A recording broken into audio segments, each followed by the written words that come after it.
মনোরঞ্জনের জন্য নিজ পরিবারের নারীদেরকে পর্যন্ত ইংরেজদের বিছানায় পাঠাতে একটু সম্মানে বাঁধেনি ঠাকুর পরিবারের।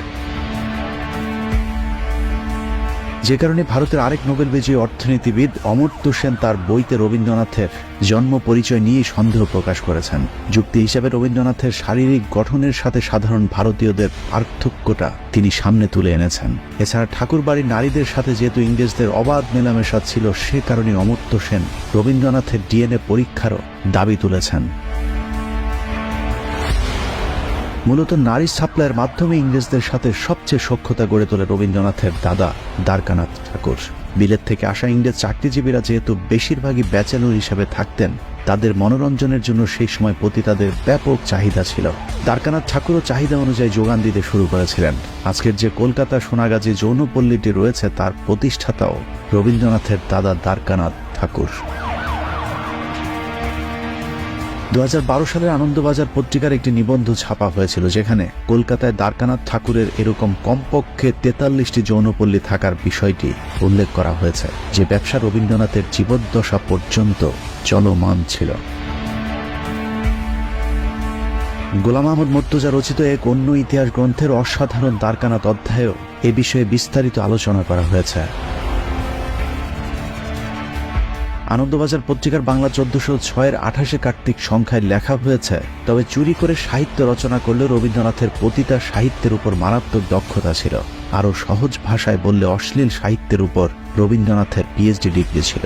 সত্যি কথা বলতে ওই সময় কলকাতায় বিশেষ কারণে সিফিলিস খুব কমন একটি রোগ ছিল, তাই 1928 সালে অবতার পত্রিকায় রবীন্দ্রনাথের সিফিলিস রোগের খবরটা খুব একটা গুরুত্ব পায়নি। বলে রাখা ভালো, সিফিলিস হচ্ছে যৌন সংক্রান্ত একটি রোগ। বহু নারীর সাথে শারীরিক সম্পর্কের মাধ্যমে সিফিলিস রোগ বাঁধানোর পাশাপাশি রবীন্দ্রনাথের বিভিন্ন লেখাতেও যৌনতা এবং কুরুচিপূর্ণ ভাষার ব্যবহার পাওয়া যায়। যেমন তার বিখ্যাত 2 বিঘা কবিতায় তিনি লিখেছেন, বুক ভরা মধু বঙ্কের বধূ, জল লয়ে যায় ঘরে, মা বলিতে প্রাণ করে আনচান, চোখ আসে জলে ভরে। একসময় পতিতা ব্যবসায় হয়ে উঠেছিল ঠাকুর পরিবারের প্রধান ব্যবসা। এছাড়া পতিতালয়ে আসা খদ্দেরদের চাহিদার কারণে মদ এবং আফিমের ব্যবসাটাও জমজমাট হয়ে উঠেছিল কলকাতায়। ঠাকুর বাড়িতে মদ আর আফিম এতটাই সহজলভ্য হয়েছিল যে রবীন্দ্রনাথের সাথে পরকীয়ার জেরে তার যে বৌদি আত্মহত্যা করেছিল, সেই কাদম্বরী দেবী অতিরিক্ত আফিম খেয়ে আত্মহত্যা করেছিল। উইকিপিডিয়াতেও তার মৃত্যুর কারণ হিসেবে অতিরিক্ত আফিম খাবার কথা বলা হয়েছে। কাদম্বরীকে রেখে রবীন্দ্রনাথের বিয়ে করার বিষয়টি তার বৌদি কোনোভাবেই মেনে নিতে পারেনি, যে কারণেই দেবরের বিয়ের মাত্র 4 মাসের মাথায় তিনি আফিম খেয়ে আত্মহত্যা করেছিলেন।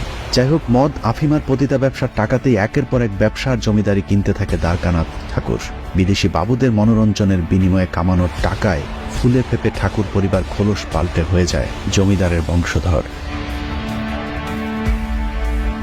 অনৈতিক উপায়ে উপার্জিত টাকায় জমিদারি লাভ করবার পর প্রজাদের পিষে মারতেও ছাড়েনি ঠাকুর পরিবার। শচীন্দ্র অধিকারী শিলাইদহ রবীন্দ্রনাথ বইয়ের তথ্য অনুযায়ী পূর্বপুরুষদের মতো রবীন্দ্রনাথ নিজেও অত্যন্ত নিষ্ঠুর একজন জমিদার ছিলেন। অন্যান্য জমিদারেরা প্রজাদের কাছ থেকে একবার খাজনা আদায় করলেও রবীন্দ্রনাথ 1894 সালে ঘোষণা দেন তার প্রজাদেরকে বছরে 2 বার খাজনা দিতে হবে। জমির খাজনার পাশাপাশি কালী পূজায় বাধ্যতামূলক প্রজাদেরকে খাজনা দিতে বাধ্য করা হয়। যদিও তার জমিদারিতে বসবাস করা বেশিরভাগ প্রজাই ছিলেন মুসলমান, তারপরেও তাদেরকে পুজোর চাঁদা দিতে বাধ্য করা হতো। প্রজা বিদ্বেষী রবীন্দ্রনাথের লেখালেখিতেও জাতি ধর্মের বিদ্বেষ স্পষ্টভাবে পরিলক্ষিত হয়েছে। শুধুমাত্র মুসলমানদের ধর্মকে ছোট করবার জন্য তিনি অসংখ্য গল্প, কবিতা এবং উপন্যাস লিখে গেছেন। রবীন্দ্রনাথের সমস্যা পুরানো কাবলিওয়ালা গল্পে মুসলমানদের জারজ, চোর, খুনি হিসেবে উপস্থাপন করা হয়েছে। দুরাশা গল্পে একজন মুসলিম নারীকে বিকৃতভাবে উপস্থাপন করে দেখানো হয়েছে। হিন্দু ধর্ম এবং ব্রাহ্মণদের প্রতি মুসলিম নারীর চরম আকর্ষণ রয়েছে। রবীন্দ্রনাথ তার বিখ্যাত প্রবন্ধ বীরগুরুতে লিখেছেন, দেবতত্ত্ব সকলেই নিজের উপাসনা প্রচলিত করতে চায়। গোরক্ষনাথ, রামানন্দ প্রভৃতি ধর্মমতের প্রবর্তকেরা নিজে নিজে এক একটা পন্থা বাহির করিয়া গিয়াছেন। ঈশ্বরের কাছে প্রার্থনা করিবার সময় মোহাম্মদ নিজেও নাম উচ্চারণ করিতে আদেশ করিয়া গেছেন। এভাবে তিনি মুসলমানদের কালেমা নিয়েও কটাক্ষ করেছেন। মুসলিম বিদ্বেষ সরাতে গিয়ে তিনি লিখেছেন, জবনদের মুখে আল্লাহু আকবার ধ্বনি আসছে, আর অন্যদিকে আর্য যোদ্ধারা হিন্দুস্তান রক্ষা করতে তাদের বিরুদ্ধে যুদ্ধ করছে। জবন শব্দের অর্থ হলো বর্বর, অর্থাৎ মুসলমানেরা বর্বর আর ছাই ভস্যমাখা গোমূত্র খাওয়া বাহিনী। হিন্দুরাই হলো ভারতের আর্য জাতি। প্রায়শ্চিত্ত নাটকের একটি উক্তিতে বলা হয়েছে, খুন করাটা যেখানে ধর্ম সেখানে না করাটাই পাপ। যে মুসলমান আমাদের ধর্ম নষ্ট করেছে তাদের যারা মিত্র তাদের বিনাশ না করাই অধর্ম। অর্থাৎ রবীন্দ্রনাথের মূল যুদ্ধটাই ছিল মুসলমানদের বিরুদ্ধে। শাহবাগীদের পছন্দের অসাম্প্রদায়িক কবি রবীন্দ্রনাথ লিখেছেন, বেদ ব্রাহ্মণ রাজা ছাড়া আর কিছু নাই ভবে পুজো করিবার।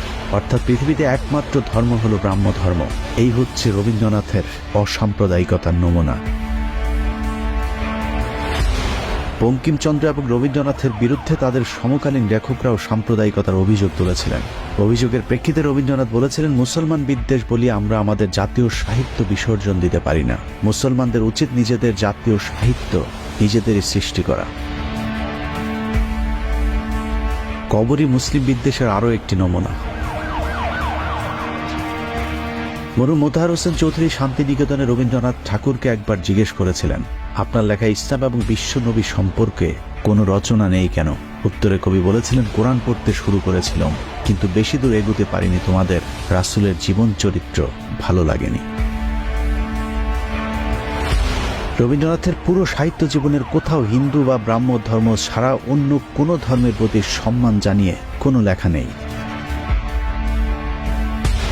অনেকেই বলে থাকেন রবীন্দ্রনাথ ঠাকুর নাকি ব্রিটিশদের বিরোধিতা করেছিলেন, কিন্তু বাস্তবে তিনি ব্রিটিশ সরকারের পদলেহনকারী একজন বুদ্ধিজীবী ছিলেন। ব্রিটিশ রানীর 5 তিনি তার নোবেল পুরস্কার বাগিয়েছিলেন। এমনকি ব্রিটিশ বিরোধী আন্দোলনে মুসলমানেরা সবচেয়ে বেশি তৎপর থাকায় তিনি তার লেখায় বিভিন্ন সময় মুসলমানদের সমালোচনা করেছেন। রবীন্দ্রনাথ তার কণ্ঠরোধ প্রবন্ধে লিখেছেন, কিছুদিন হইল একদল ইতর শ্রেণীর অবিবেচক মুসলমান কলকাতার রাজপথে লোস্টন হস্তে উপদ্রবের চেষ্টা চালিয়ে যাচ্ছে। তাদের মধ্যে বিস্ময়ের ব্যাপার হলো উপদ্রবের মূল লক্ষ্যটা ইংরেজদের প্রতি। তাদের শাস্তিও যথেষ্ট হইয়াছিল। প্রবাদে আছে, ইটটি মারিলে পাটকেলটি খাইতে হয়, কিন্তু মূরগণ ইটটি মারিয়া পাটকেলের অপেক্ষা অনেক শক্ত শক্ত জিনিস খাইয়াছিল। এখানে মুসলমানদেরকে তিনি মূর বলে কটাক্ষ করেছেন। রবীন্দ্রনাথকে নিয়ে যতই সমালোচনা করা হোক, তারপরেও তিনি একজন প্রতিভাবান লেখক ছিলেন, এতে কোনো সন্দেহ নেই। কিন্তু তার প্রতিভার অধিকাংশই তিনি অন্যের লেখা চুরি করবার কাজে লাগিয়েছিলেন। খোদ যে লেখার জন্য রবীন্দ্রনাথ নোবেল পুরস্কার পেয়েছিলেন সেখানেও রয়েছে চুরি। 1913 সালে রবীন্দ্রনাথ যে নোবেল পুরস্কারটি পেয়েছিলেন সেটা আসলে গীতাঞ্জলির জন্য নয়, বরং গীতাঞ্জলির ইংরেজি অনুবাদ সং অফারিংসের জন্য। মূল গীতাঞ্জলি প্রকাশিত হয় 1910 সালের 4 আগস্ট, যেখানে মোট কবিতার সংখ্যা ছিল 157টি। গীতাঞ্জলির 157টি থেকে 53টি এবং তার অন্যান্য গ্রন্থ থেকে 50টি অনুবাদ করে মোট 103টি কবিতার সমন্বয়ে 1912 সালে প্রকাশিত হয় সং অফারিংস। অথচ আমাদের স্কুল কলেজ বিশ্ববিদ্যালয়ে পড়ানো হয়েছে রবীন্দ্রনাথ তার গীতাঞ্জলির জন্য নোবেল পুরস্কার পেয়েছে। যাই হোক, গীতাঞ্জলি বলি আর সং অফারিংস বলি, নোবেল প্রাপ্তিটাই অনেক বড় কথা। কিন্তু সমস্যা হলো সেখানেও রয়েছে শুভঙ্করের ফাঁকি। রবীন্দ্রনাথের বাংলা যে কবিতাগুলো ইংরেজিতে অনুবাদ করা হয়েছিল সেটা আসলে রবীন্দ্রনাথ করেনি। রবীন্দ্রনাথের হয়ে কবিতাগুলোর অনুবাদ করেছিলেন C.F. অ্যান্ড্রুজ। কিন্তু রবীন্দ্রনাথ সেটা কখনোই স্বীকার করেননি। তিনি অ্যান্ড্রুজের নাম দিয়েছিলেন দীনবন্ধু, যাতে কেউ তা বুঝতে না পারে। সেটাও সমস্যা হতো না, কিন্তু অনুবাদের পর দেখা যায় রবীন্দ্রনাথের এসব লেখার মধ্যেও রয়েছে মহাচুরি। বাইবেল সহ খ্রিস্টানদের ধর্মীয় গবেষকদের অনেক লেখা কপি পেস্ট করে নিজের বলে চালিয়ে দিয়েছেন বিশ্ব কপিবাজ কবি রবীন্দ্রনাথ ঠাকুর। গীতাঞ্জলির কথিত ইংরেজি অনুবাদ সং অফারিংসের ভূমিকা টানতে গিয়ে ইংলিশ কবি ইয়েটস বলেছিলেন, এ tradition where poetry and religion are the same thing has passed through the centuries, gathering from learned and unlearned metaphor and emotion and carried back again to the multitude the thought of the scholar and the noble. গীতাঞ্জলির ইংরেজি অনুবাদের 26 নম্বর কবিতা এবং বাইবেলের song of সলোমনের 2টি শ্লোকের সাথে হুবহু মিল রয়েছে। এছাড়া সেন্ট ফ্রান্সিসের রচিত খ্রিস্টান ধর্মীয় গান ক্যান্টিকেল এবং ইংরেজি গীতাঞ্জলির 86 নম্বর কবিতার অনুরূপ। রবীন্দ্রনাথের বিখ্যাত উর্বশী কবিতাটাও নকল। সেটার নিচের লাইনগুলো পুরোপুরি কপি পেস্ট করে নিজের কোলে চালিয়ে দিয়েছেন রবীন্দ্রনাথ ঠাকুর।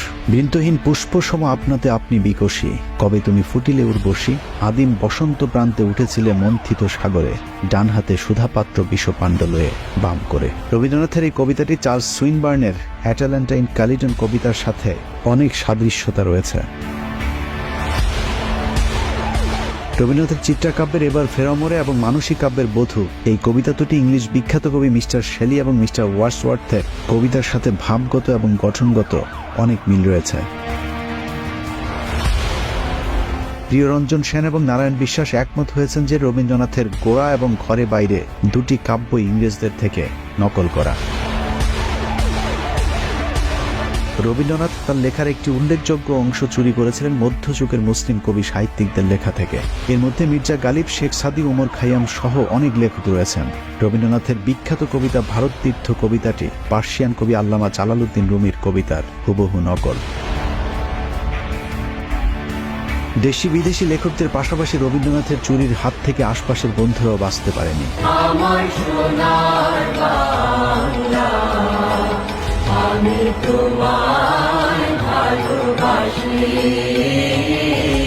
বাংলাদেশের জাতীয় সঙ্গীত আমার সোনার বাংলা গানের সুর রবীন্দ্রনাথ চুরি করেছিলেন তার বন্ধু গগন হরকরার আমি কোথায় পাবো তারে গান থেকে। আমি কোথায় পাবো তারে আমার মনের মানুষ যে রে। গগন হরকরের আসল নাম ছিল গগন চন্দ্র দাস। পেশায় একজন ডাক বাহক হলেও তিনি একই সাথে গীতিকার, সুরকার এবং লোকসঙ্গীত শিল্পীও ছিলেন। শিলাইদহে রবীন্দ্রনাথের সাথে একসাথে সঙ্গীত চর্চা করতেন গগন হরকরা। অথচ তার কাছ থেকে রবীন্দ্রনাথ যে তোমায় ছাড়ে ছাড়ুক ও আমার সোনার বাংলা গান দুটির সুর চুরি করেন। যে তোমায় ছাড়ে ছাড়ুক আমি তোমায় ছাড়বো না মা। গগন হরকরার সুর করা আসল গান দুটি হলো মন অসার মায়ায় ভুলে রবে এবং আমি কোথায় পাবো তারে।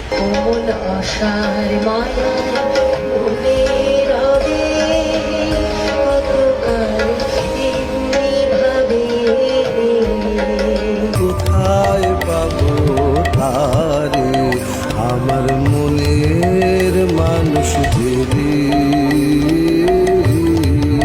মজার বিষয় হলো রবীন্দ্রনাথ বাংলাদেশ এবং ভারত দুই দেশেরই জাতীয় সঙ্গীতের রচয়িতা এবং যথারীতি তিনি দুই দেশের জাতীয় সঙ্গীত রচনাতেই 2 নম্বরই করেছেন। যেমন ভারতীয় জাতীয় সঙ্গীতের জনগণমন অধিনায়ক জয় হে ভারত ভাগ্য বিধাতা এই লাইনটি সহ ভারতের জাতীয় সঙ্গীতের সবকটি লাইন তিনি ভারতের স্বাধীনতার বিরুদ্ধে লিখেছিলেন। কারণ জনগণমন এই গানটি লেখার উদ্দেশ্য ছিল 1910 সালের 6ই মে ভারত সম্রাট পঞ্চম জর্জকে অভিনন্দন জানানো।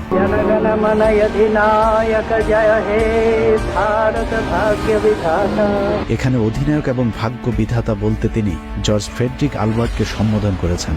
ভারতের পুরো জাতীয় সঙ্গীতটি মন দিয়ে শুনলে বোঝা যাবে এটা কোনো দেশের জাতীয় সঙ্গীত হতে পারে না, এটি একজন ব্যক্তিকে বন্দনা করে লেখা হয়েছিল।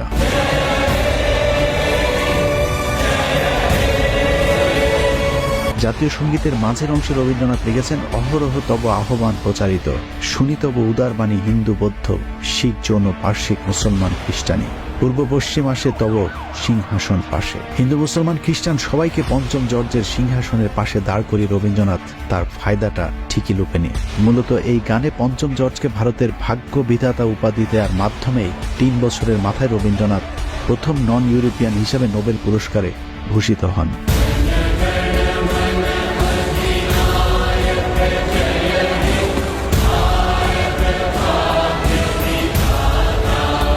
একই অবস্থা বাংলাদেশের জাতীয় সঙ্গীতের বেলায়ও। হিন্দুদের দেবীকে নিয়ে লেখা বন্দনায় অন্যজনের সুর চুরি করে বসানো গানকে আমরা আবালের মতো জাতীয় সঙ্গীত হিসেবে গেয়ে যাচ্ছি। আমার সোনার বাংলা আমি তোমায় ভালোবাসি। তার এইসব নকলবাজি আর চুরি যেন কেউ বুঝতে না পারে সেজন্য তিনি মানুষকে শিক্ষা অর্জনে নানা প্রতিবন্ধকতা সৃষ্টি করে রাখতেন। অব্রাহ্মণ বিশেষ করে পূর্ব বাংলার মুসলমানদের প্রতি রবীন্দ্রনাথ আজন্ম এক চোখা ছিলেন। মুসলমানরা যদি লেখাপড়া শেখে তাহলে কায়েদবনের মর্যাদা থাকে না। ঢাকা বিশ্ববিদ্যালয়ের প্রতিষ্ঠায় যেসব উচ্চবর্ণের হিন্দুরা বিরোধিতা করেছিলেন তাদের মধ্যে অন্যতম রবীন্দ্রনাথ ঠাকুর। অন্যদের মাঝে কলকাতা বিশ্ববিদ্যালয়ের ভাইস চ্যান্সেলর আশুতোষ মুখার্জি, তার পুত্র শ্যামাপ্রসাদ মুখার্জি, বিপিন চন্দ্র পাল, সুরেন্দ্রনাথ ব্যানার্জি, পেয়ারী মোহন মুখোপাধ্যায়, সুরেন্দ্রনাথ সমাজপতি এবং অম্বিকাচরণ মজুমদার এরা সকলেই ছিল দুই বাংলার তথা ভারতের তৎকালীন সময়ের শীর্ষস্থানীয় বুদ্ধিজীবী এবং রবীন্দ্রনাথের অত্যন্ত ঘনিষ্ঠজন। সেই সাথে এরাই বিজেপির মাদার সংগঠন হিন্দু মহাসভার প্রতিষ্ঠাতা কিংবা কিংবা কট্টর সমর্থক, যে কারণে মোদী সরকার এখন রবীন্দ্রনাথের ইমেজ রক্ষায় মাঠে নেমেছে। তাদের ইশারাতে বাংলাদেশি কম পয়সার অনেক বুদ্ধিজীবী ইদানিং রবীন্দ্রনাথকে বাংলাদেশ প্রেমী বানানোর নানান চেষ্টা করে যাচ্ছে। আমরা অনেক তথ্য পেয়েছি যে তথ্যের মধ্যে রবীন্দ্রনাথ এবং ঢাকা বিশ্ববিদ্যালয়ের বন্ধন অনেক সুদৃঢ় হয়েছিল। তাদের দাবি রবীন্দ্রনাথ নাকি ঢাকা বিশ্ববিদ্যালয় প্রতিষ্ঠায় কোনো বিরোধিতাই করেননি, অথচ তার সমসাময়িক সময়ের বুদ্ধিজীবীরাই রবীন্দ্রনাথকে ঢাকা বিশ্ববিদ্যালয় প্রতিষ্ঠার কট্টর বিরোধী হিসাবে অভিযুক্ত করেছেন। ডক্টর নীরোদপরণ হাজরা লিখেছেন, 1912 খ্রিস্টাব্দের 28শে মার্চ কলকাতার গড়ের মাঠে এক বিরাট সমাবেশ করা হয়। তখন কবির বয়স ছিল 51 বছর। ঠিক তার দুদিন পূর্বে আরেকটি গুরুত্বপূর্ণ মিটিং হয়েছিল। সেখানেই চূড়ান্ত সিদ্ধান্ত নেওয়া হয়েছিল যে ঢাকায় ইউনিভার্সিটি হতে দেয়া যাবে না। ওই গুরুত্বপূর্ণ সভায় সব হিন্দু নেতারা উপস্থিত ছিল।